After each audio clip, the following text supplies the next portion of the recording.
સાબરકાંઠા જિલ્લાના ઈડર શહેરમાં તારીખ 25ના રોજ બપોરના સમયે 15 લાખ રૂપિયાની લૂંટ થઈ હતી, જેમાં પોલીસે અલગ અલગ 3 ટીમો બનાવી તપાસ હાથ ધરી હતી અને લૂંટ કરનાર 3 આરોપીઓ પૈકી 2 આરોપીઓ પોલીસના હાથે ઝડપાઈ ગયા છે, જો કે એક આરોપી હજી ફરાર છે। બેંક કર્મચારી અલગ અલગ બેંકમાં પૈસા જમા કરાવવા માટે નીકળ્યો હતો। ત્યાં જ ઈડરના તિરંગા સર્કલથી KM પટેલ વિદ્યા મંદિર તરફ જતા બાઇક સવાર 3 લૂંટારુઓ દ્વારા બેંક કર્મચારીને લૂંટી લેવામાં આવ્યો હતો। બેંક કર્મચારી પાસે 15 લાખ રૂપિયા જેટલી રકમ હતી, જો કે પોલીસે અલગ અલગ 3 ટીમો બનાવી તપાસ હાથ ધરી હતી। CCTV ફૂટેજ તેમજ હ્યુમન સર્વેલન્સની મદદથી 2 આરોપીઓ પોલીસના હાથે ઝડપાઈ ગયા છે। બંને આરોપીઓનો ગુનાહિત ઇતિહાસ પણ સામે આવ્યો છે। પકડાયેલા 2 આરોપીઓ પૈકી કિરણકુમાર ચેનવા અગાઉ પણ ચોરીના ગુનામાં સંડોવાયેલ હોવાનું સામે આવ્યું છે, જો કે અન્ય એક આરોપી પકડવાનો બાકી છે। તે આરોપી ભરૂચ ખાતેની લૂંટના ગુનામાં વોન્ટેડ જાહેર કરવામાં આવ્યો છે, જો કે હાલ તો પોલીસે 2 આરોપીઓને ઝડપી કાર્યવાહી હાથ ધરી છે।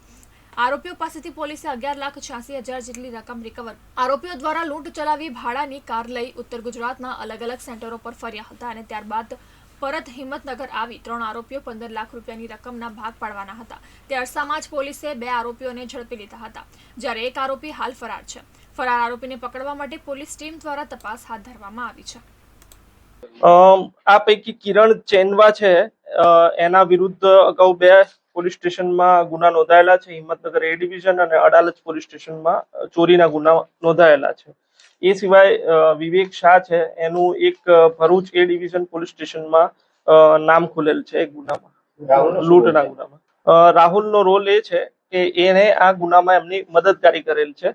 એમને આગળથી અહીંયાથી કઈ રીતના આગળ વધવું, કાર પ્રોવાઈડ કરવી અને આગળનો જે પ્લાનિંગ છે એમાં રાહુલની મદદગારી છે।